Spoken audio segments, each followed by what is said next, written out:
Body weight. We all have it. However, in life, it's not all about what you have. It's about how you use what you have to the maximum potential. Calisthenics is about mastering your own body weight. Whilst the physical aim of calisthenics is to build bodies you see of Greek gods, the mental aim is to feel as if your body is weightless, and that gravity is a long-lost friend. Join me on this journey as we turn the clocks all the way back to where it all began 2 million years ago. Ancient Greece. The origins of calisthenics trace back to ancient Greece, where the practice was deeply intertwined with the cultural emphasis on physical excellence and aesthetics.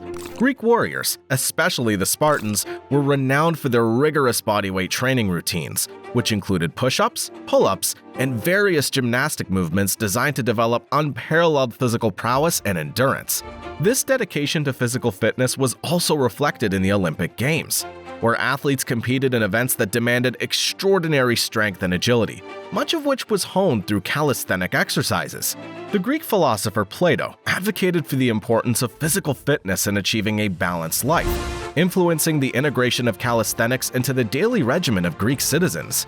This ancient tradition laid the groundwork for the enduring legacy of calisthenics, highlighting the timeless value of using your own body to achieve optimal physical conditioning.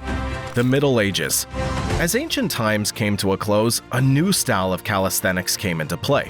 During the Middle Ages, calisthenics took on a unique form as physical training was used with martial arts and monks' daily routines.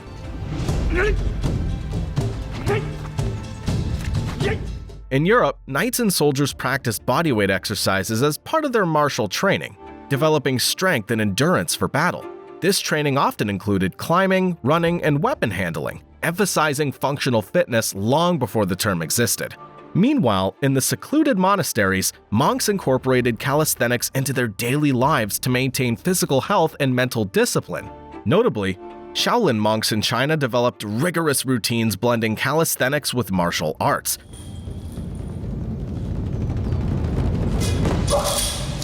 creating a holistic approach to physical and spiritual well-being.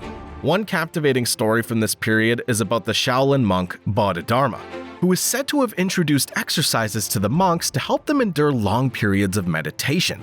These exercises, rooted in calisthenics, were designed to strengthen their bodies and minds, enabling them to achieve greater focus and resilience. These practices laid the groundwork for various martial arts and fitness traditions that continue to influence modern calisthenics. This period was a time when physical training was both a survival necessity and a pathway to personal mastery. In the 19th century, calisthenics underwent a significant transformation, becoming a cornerstone of physical education and laying the groundwork for modern fitness. Pioneered by figures like Friedrich Ludwig Jahn, known as the father of gymnastics, the century saw the formalization of bodyweight exercises into structured regimens.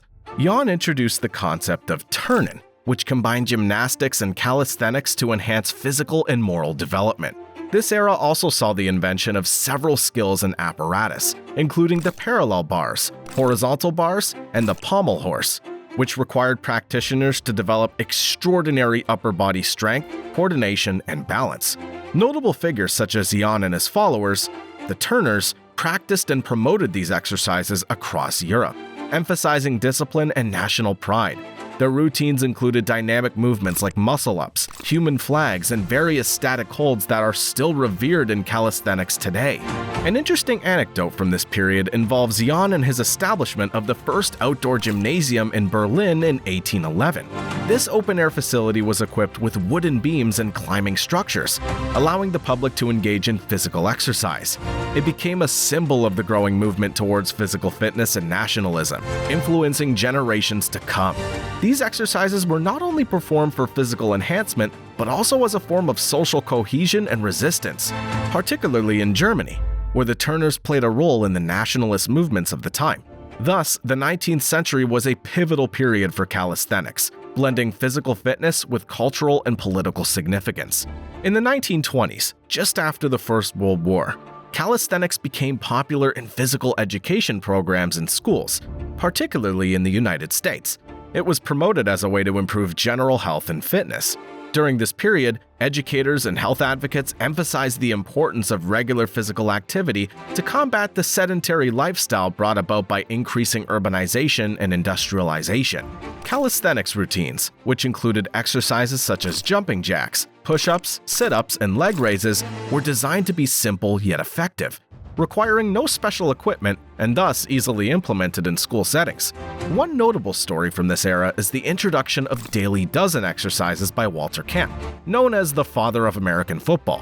These exercises, aimed at promoting physical fitness for everyone, became a daily routine for many Americans and laid the groundwork for future fitness programs.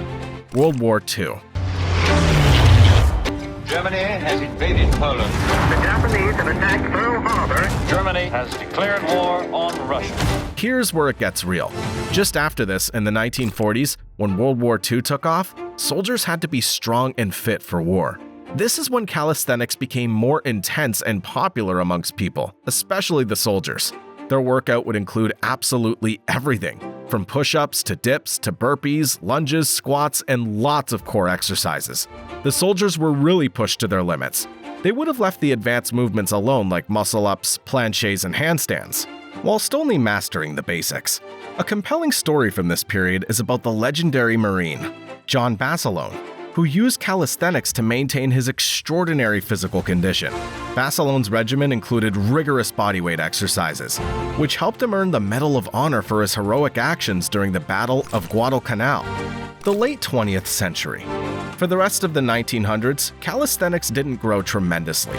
People mainly saw it for beginners before they got into weights. Most people were choosing weights now over the bodyweight exercises because of the rise in gyms. However, a fascinating trend in the 1980s involved the rise of aerobic exercises, popularized by fitness icons like Jane Fonda and Richard Simmons.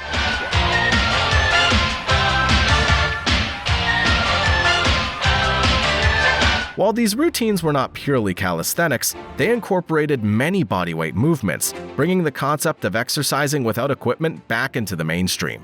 This takes us to the 2000s, where, due to all the weight training people had previously been doing, gym-goers started to realize a lack of mobility due to the muscle they were packing on through weight training. People started to like the idea of training for functional strength instead of trying to look like the next Arnold Schwarzenegger. In 2010, calisthenics grew at an even more rapid rate due to the rise of social media and online communities. Influencers and fitness enthusiasts began sharing routines, challenges, and tutorials, making calisthenics accessible to a global audience. Forget about gyms, street workouts were the new thing. In urban areas, calisthenics parks were being built, allowing people to work out for free by doing street workouts. This would allow people to work heavily on their basic calisthenic movements such as pull-ups, dips, muscle-ups, and freestyle skills which they wouldn't have been able to do in a regular gym. A modern-day inspirational story involves Hannibal for King, a well-known figure in the calisthenics community. His incredible street workout videos showcased advanced skills and routines, inspiring millions worldwide to embrace calisthenics as a primary form of fitness. This brings us to the present day. Calisthenics continues to grow in popularity, with many fitness enthusiasts and professionals recognizing its benefits. It's often integrated into various fitness disciplines, including CrossFit, yoga, and mixed martial arts training. In the future, calisthenics only looks to rapidly keep growing, as people are realizing the true benefits of calisthenics, and the convenience of not needing any equipment makes it a no-brainer for people who don't have access to the gym or want to work out from home. The story of Frank Medrano, a contemporary calisthenics expert, embodies this trend. Medrano's transformation and incredible feats of strength, shared through social media, continue to inspire a new generation to explore the limitless potential of bodyweight training. In the future, calisthenics only looks to rapidly keep growing, as people are realizing the true benefits of calisthenics, and the convenience of not needing any equipment makes it a no-brainer for people who don't have access to the gym or want to work out from home. That brings us to the end of the video. We hope you enjoyed and found it interesting. See you soon!